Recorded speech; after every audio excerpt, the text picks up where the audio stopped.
Hello blade enthusiasts, and thank you for checking out another Studio GDT review. You may have took a look at the thumbnail and thought, what is this guy talking about? The 22 long rifle of the sword world. This is a sword channel, what's going on here? If you can stick through this slightly longer than normal introduction / monologue, all will be illuminated.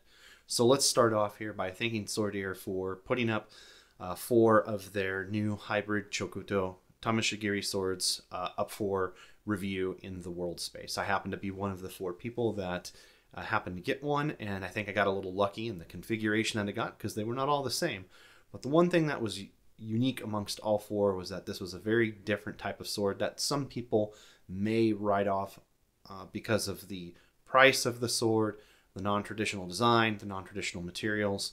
But I need to give you a bit of an idea of what I saw when I got this sword and took it out of the box, and how I think it applies even to a traditional practitioner. So in the firearms world, something that a lot of users do is they will pick up a firearm chambered in .22 long rifle to practice with. This is whether they're shooting pistol, this is whether they're shooting rifle. There's a couple of reasons for this.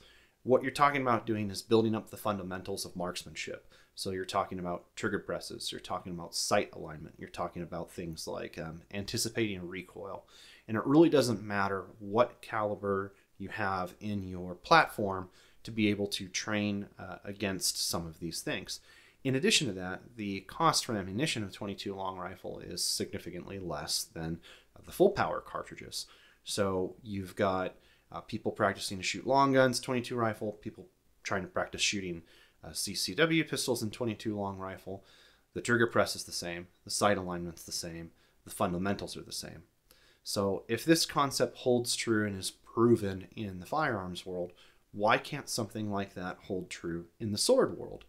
This sword, for all intents and purposes, looks like, I say looks like because my plan for cutting demonstrations come a little bit later, but from the configuration and the geometry and whatnot, it looks like it's going to be a strong cutter. It is also $99. It is something that would help you learn the body dynamics, the fundamentals to be able to perform good cuts without running the risk of damaging expensive blades. If you're a student and you end up spending a little money on a nice sword and you learn a new cut, what if you biff it on that first cut and you put a real nasty bend in your sword? What are you going to do? That could suck. So if you've got the option to move back to that training aid and learn to make that cut with something where, hey, not only is it going to be durable so you don't run the risk of breaking the training aid, but you can feel those body dynamics and say, hey, you know what, that was not right. I'm glad I did not use my very expensive, folded, differentially hardened, dory polished, whatever it is sword and totally jack it up. So I know some people may have seen this sword reviewed in other locations and thought it was silly or gimmicky, but I do hope that you look at it at this approach from a training aid. Use it to help you teach the fundamentals, use it to help learn new techniques, and not run the risk of damaging something that you maybe have invested a little bit more in. That's not a slight on Swordier for making something that you don't care about. I actually think it's very smart and very intuitive. You could buy another sword from them that's a higher tier and still pull this out. Hey, I'm going to try a different technique. Maybe I should put this nice one away. I'm going to bring out my tester. I'm going to bring out my .22 long rifle. I'm going to practice with it. I'm going to practice with it. I'm going to practice with it. I got it down. Okay, let's take out the real tool and see if I can do it with the real tool. So that's where I'm at with this sword. I think it has a value to it. It's a unique value. You think about it in the world of the .22 long rifle and the practice pistol, it makes a lot of sense. So enough about that. I promise no more monologues, no more soapboxes. We'll just do a traditional sword review from here on out.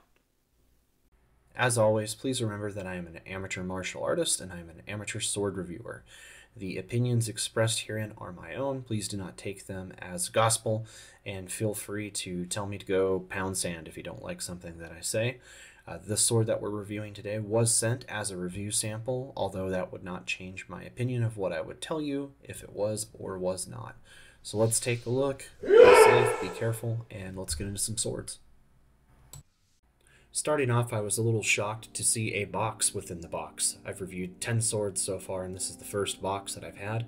There was a nice presentation behind it, and then opening up the box there was this greeting tag as well as an inspected by on the reverse, and it was just a nice touch. It's something I hadn't seen before. Didn't expect it for 99 bucks. And here is the Hybrid Chokuto in all of its glory. At a glance, with the exception of the ring at the end of the handle, it probably looks like a pretty traditional sword. That's really where the similarities stop, and you can see how this was very purpose-built. Panning down the length of the sword, you can see the synthetic leather ito, the iron tsuba, and the ishime finish saya. You'll also see the standard accoutrement that you would normally expect from a katana, and as in the kurigata, the shitodome, and sageo. The handle, and you're going to hear me refer to it as a handle from here on out as opposed to a tsuka, because it is not removable, it is not user serviceable, and it does not have a wood core, so really you can't call it a tsuka. So the handle is very straight. It is wrapped with this synthetic leather on it. There's a padding of some sort underneath it that does make it comfortable to squeeze and hold in the hand. The nakago, or really truly tang, goes all the way to the loop and is a part of the loop, so that loop is not coming off. You'll see that there is a retention lanyard that comes with it. I won't be using that. I think I would have much rather that length of synthetic leather be used as sageo. I think a white sageo would have looked good with this, but that's how it's set up. So let's delve into the handle a little bit more. The ito was wrapped tight well enough, all things considered. There is some movement on it, but there really just isn't any traditional shape to work with. The samagama isn't rough. I'm not entirely certain it's real. It's pretty flexible, but the handle is comfortable. The synthetic leather is tacky, and it does have a decent profile, as you can see. Swordier handed out 4 of these in different configurations, some with some pretty outlandish tsubas, so I think I got lucky and I got this modern take on the fletching tsuba. It is iron, it kind of looks like oil-rubbed bronze, and I like it. I would use this on another sword. Unfortunately I can't because I can't take it off, but I think it looks good and it works. My expectations were low at $99, so the fact that there's no buffalo horn, koiguchi, or kurigata, or anything like that doesn't surprise me, but the saya was actually very nice. It has an ishime finish, which means rock grain. It was solid. Obviously the koiguchi is shaped to fit the unique zukuri of the blade, but the saya felt like it could have came on a $250 sword.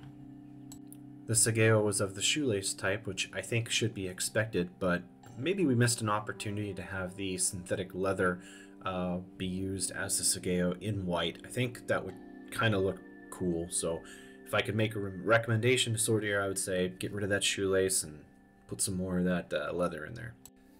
Taking the blade out of its resting place, you're confronted with this Frankenstein hodgepodge of ideas that somehow seem to work. You've got a very wide blade profile on it. There is some shinogi, but not much. It's almost hirazukuri, yet you have a kamasu kisaki that you would normally have on chokuto. It's all over the place. Upon closer inspection, the purpose-built nature of this sword makes itself immediately clear. There's no niku whatsoever. This thing is like a gigantic razor, because the whole point of it is to help you learn to cut. And why make that harder? Why not make it easier? With the previous close-up, I'm sure some of you are thinking, how secure is this blade with no habaki and a non-traditional koiguchi? Well, listen. Click.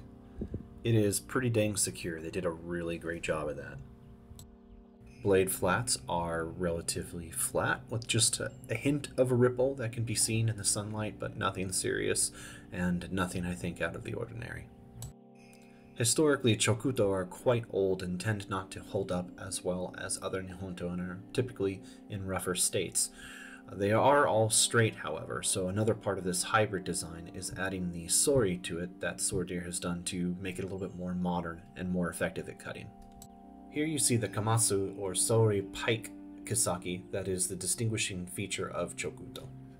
The Suguha style hamon is wire etched, and the mirror polish is functional and designed to hold up for what this blade's purpose is. Overall, the sword, while looking different, is attractive, and I think it would be neat to see this in a different steel type that actually had a true hamon on it, because I think it could be pretty neat looking. Obviously, that defeats the purpose of this entry-level practice cutter, but I think they could make something a little bit more traditional with this as a foundation behind it. The review portion of this video may seem a little short, and that's partially because there's less pieces to take a look at when compared to something that's traditionally made. That doesn't mean that I don't plan on doing the full 4 phases with this sword as I would with everything else. So you're probably going to see some really goofy EI with this, if it's even possible.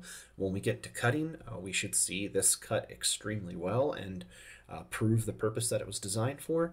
And then in the long-term test, how did that synthetic leather handle hold up that I won't be able to service? So stay tuned and take a look at what this interesting sword ends up having to offer us. Thank you, Swordier.